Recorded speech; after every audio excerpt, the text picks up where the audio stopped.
Bonjour et bienvenue dans le magazine des Français de l'étranger de novembre 2018.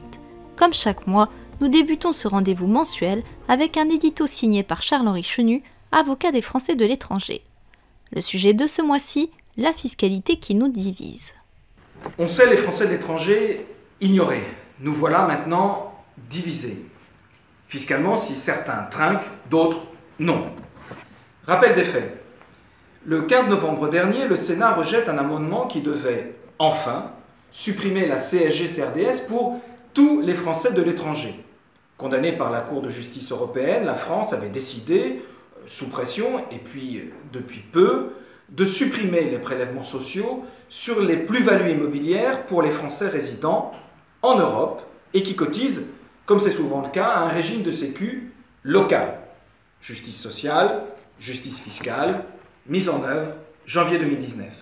Il convenait alors, en toute logique, d'aligner cette exonération aux autres Français de l'étranger, à ceux qui vivent hors de l'Union européenne, de l'équité sociale et de l'égalité fiscale. La logique était imparable. Mais pas pour le gouvernement, qui vient de rejeter cette demande.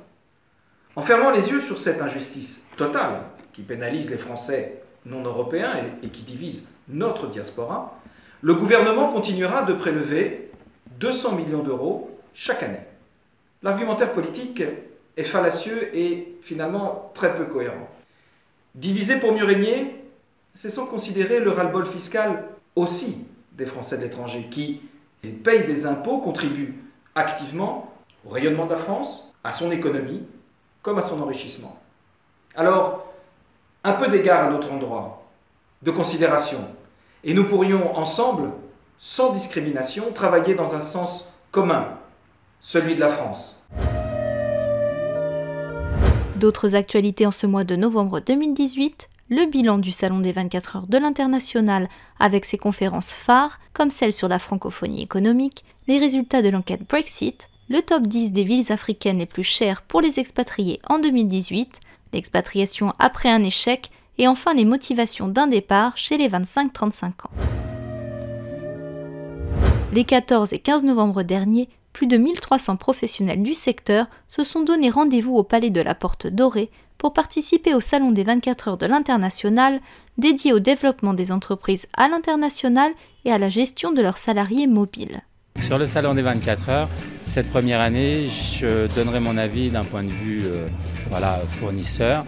Un excellent, c'est qualitatif, une belle qualité de prestation, un bel endroit, de beaux intervenants, de personnes de qualité. On a rencontré pas mal de monde d'un point de vue corporate également.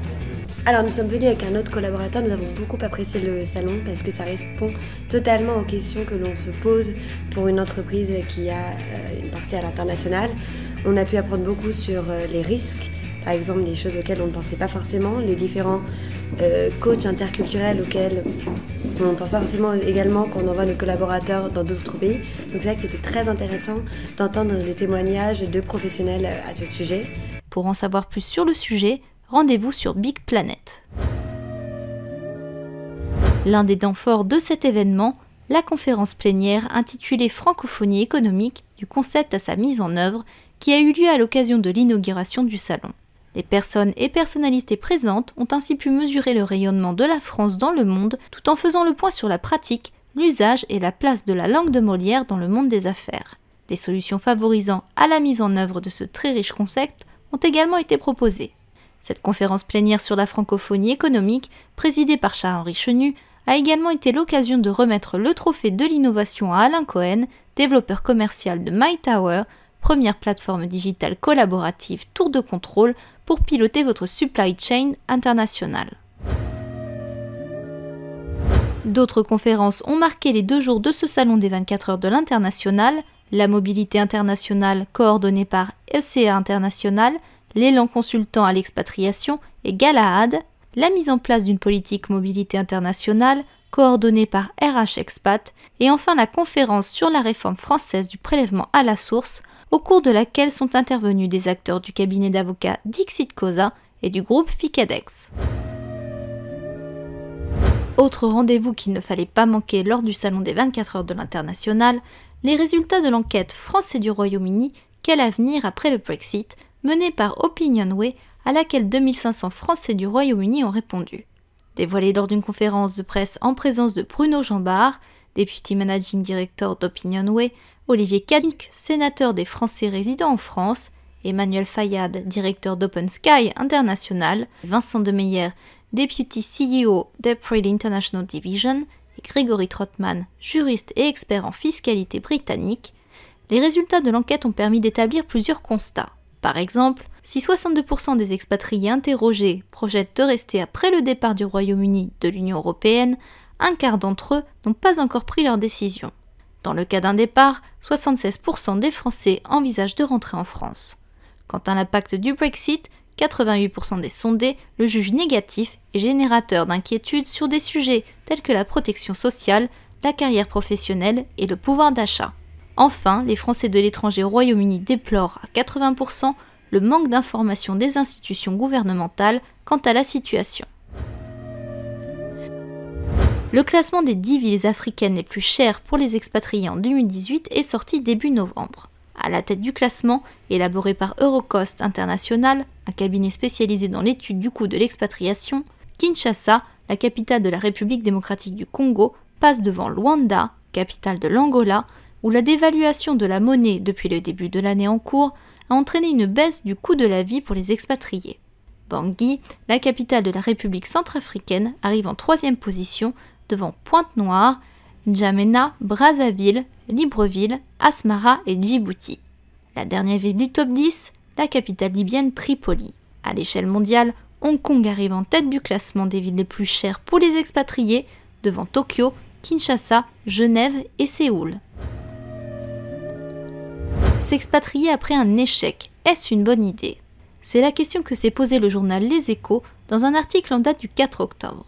Selon Alix Carnot, spécialiste de l'expatriation, c'est le fait de partir sur un coup de tête qui serait générateur de catastrophes. Une expatriation, c'est difficile. Pour s'épanouir à l'étranger, il faut avoir les reins solides. J'ai rencontré beaucoup de gens qui ont quitté leur pays sur un coup de tête après un divorce, un renvoi, une déception. C'est prendre de très gros risques de se remettre en situation d'échec professionnel et social, a-t-elle expliqué. Autre conseil, si vous partez dans le cadre d'une expatriation, ne le faites pas pour fuir votre passé, mais dans l'optique d'une vie meilleure. Enfin, notez qu'il sera peut-être plus facile pour les francophones de rebondir dans un pays où ils maîtrisent la langue et la culture à minima. Les millénials français dispersés aux 4 coins du monde, selon un sondage réalisé par le service d'apprentissage des langues Babel mi-novembre, 98% des 25-35 ans rêvent de s'expatrier, soit 15 points de plus que les autres générations. Au total, 69% ont réussi à concrétiser leur projet et à décrocher un nouveau poste ailleurs que dans l'Hexagone. Si avoir une expérience à l'étranger garantit souvent d'obtenir une meilleure rémunération ou de décrocher une promotion, il existe d'autres motivations au départ, telles que la découverte d'une autre culture, pour 62% des sondés, ou encore la possibilité d'apprendre une seconde langue, pour 77%. Vous avez un déménagement prévu dans les prochaines semaines, n'hésitez pas à faire appel à un déménageur soucieux de la qualité de l'environnement et faites appel à la société Bailly Déménagement. Demandez un devis gratuit en ligne en vous connectant sur www.déménagement-bailly.com. Merci de nous avoir suivis et rendez-vous le mois prochain.